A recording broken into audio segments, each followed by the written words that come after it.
उतरौला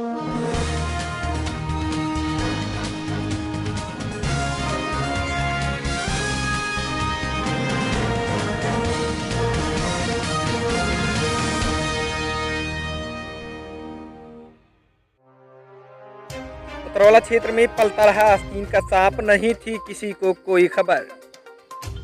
उत्तर प्रदेश के बलरामपुर जिले के उतरौला कोतवाली क्षेत्र अंतर्गत ग्राम बढ़या भैंसाई के रहने वाले संदिग्ध आईएसआई आतंकी अबू यूसुफ की दिल्ली में हुई मुठभेड़ के बाद गिरफ्तारी को देखते हुए उत्तर प्रदेश के बलरामपुर जिले में हाई अलर्ट कर दिया गया है।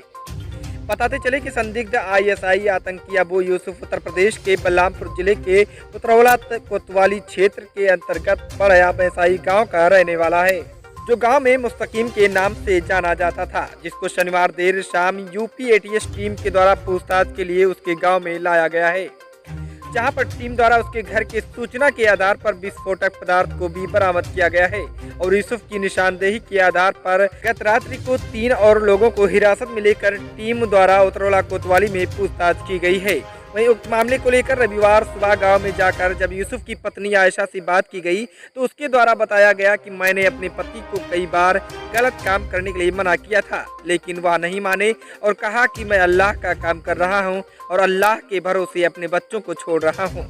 वहीं ग्रामीणों के मुताबिक यूसुफ के 2 भाई कतर में रहते हैं और एक भाई यहीं घर पर रहकर घर का कामकाज देखता है और उसके पिता की गांधीनगर उतरौला में चूड़ी की दुकान है।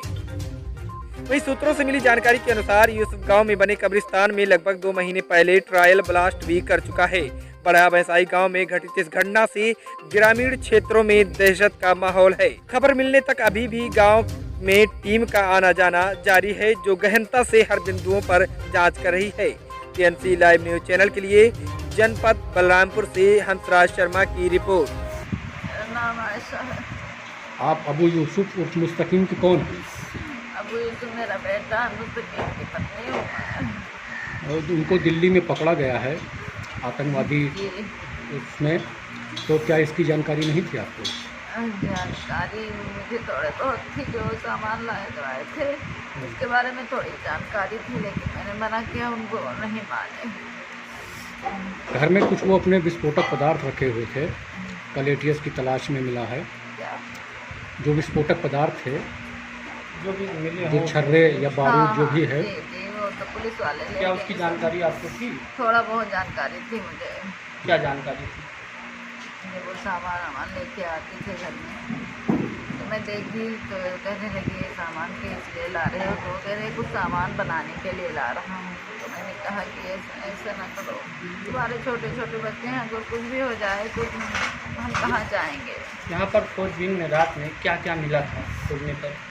हाँ, 2 जैकेट मिली थी, एक बेल्ट मिला था और एक हेमलंगे का डब्बा मिला था, थोड़ा बहुत पॉलीथीन में बारूद और छर्रे मिले थे। तो क्या वो जैकेट आपने किसी तालाब में फेंक दिया था? जी, हमने जब देखा कि पुलिस वाले आए हैं बाहर, हमें नहीं पता था कि मतलब मुस्तकीम पकड़ा गया है, और हमने पुलिस वालों को देखा कि बाहर बहुत सारे पुलिस वाले आए हैं, तो हम लोगों ने सोचा कि कोई कांड तो नहीं हो गया है, तो अगर तलाशी लेंगे तो ऐसा ना हो पकड़ जाए, तो इसलिए फेंक दिया कि हाँ वो तो पता नहीं कहाँ गायब हैं सब। हम लोग समझ रहे थे कि गायब हो गए हैं, गायब हो गए। तो जब पुलिस वाले आए बताने लगे कि मुस्तकीम मेरे पास है, मुस्तकीम के पास इतना सामान है, वो कहाँ है, लाके हाजिर करो।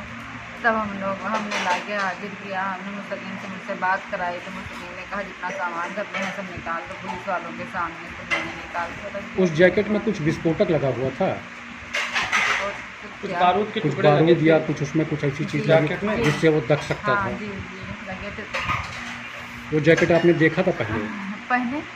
पहले देखा था? हाँ हाँ आपने तो देखा, तब मैंने मना किया उनको, यही तो देखा था। लगभग ये कब से कर रहे थे बारूद लाना बनाना? ये सब मतलब 1.5-2 साल से कर रहे थे, थोड़ा थोड़ा ला, लेकिन ये मुकम्मल नहीं किए थे। मैंने मतलब ला के रखे थे, धीरे धीरे किए। जब मैंने देखा कि ये सब बना रहे हैं तब हमने मना किया। ये जो विस्फोटक बारूद वगैरह था, तो उन्होंने कहा है कि हमने गांव के कब्रिस्तान में भी थोड़ा बहुत ट्रायल किया था। उनके सामने रात में बताया है, तब मैंने सुना है सर, मुझे नहीं इसकी पता था, जानकारी नहीं थी। जानकारी मुझे नहीं थी। रात में उसने खुद अपने ज़बान से पुलिस वालों को इतला दी है, तब मुझे जानकारी हुई है कि वो कहाँ। लेकिन मैं मैके में और ससुराल दोनों मिला के रहती थी ना, तो मेरे हाजिरी में नहीं उसने किया है, होगा तभी मुझे नहीं पता है, या कभी किसी भी टाइम किया, रात में किया या दिन में किया, मेरे मौजूदगी में नहीं किया है। जब वो खुद अपनी ज़बान से कह रहे हैं तो हकीकत बातें वो बता रहे हैं। वो झूठ नहीं बोलते थे, कभी नहीं झूठ बोलते थे, कुछ भी हो जाए मगर वो झूठ नहीं बोलेंगे। इसलिए कि पकड़े गए तो तुरंत के तुरंत पूरा सामान जगह के साथ उन्होंने पुलिस वालों को बता दिया। ये सब जो कर रहे थे वो बारूद लाना, छर्रे लाना या विस्फोटक वाली चीज़ें बनाना, इसके संबंध में आपने अपने परिवार में किसी को जानकारी नहीं दी? नहीं किसी को जानकारी हमने नहीं जानकारी दी, तो मेरी गलती है। वो कह रहे थे कि किसी को जानकारी मत देना, हमने यही सोच के जानकारी नहीं दिया कि अगर वो बिगड़ जाएंगे मेरे ऊपर तो हम कहाँ जाएंगे। आखिर एक दिन आया कि मैं बर्बाद हो गई। आपने कभी मना नहीं किया कि ये सब मत करिए? मना बहुत किया सर, मना बहुत किया, लेकिन वो नहीं माने कि मैं जो करता हूँ करने दो।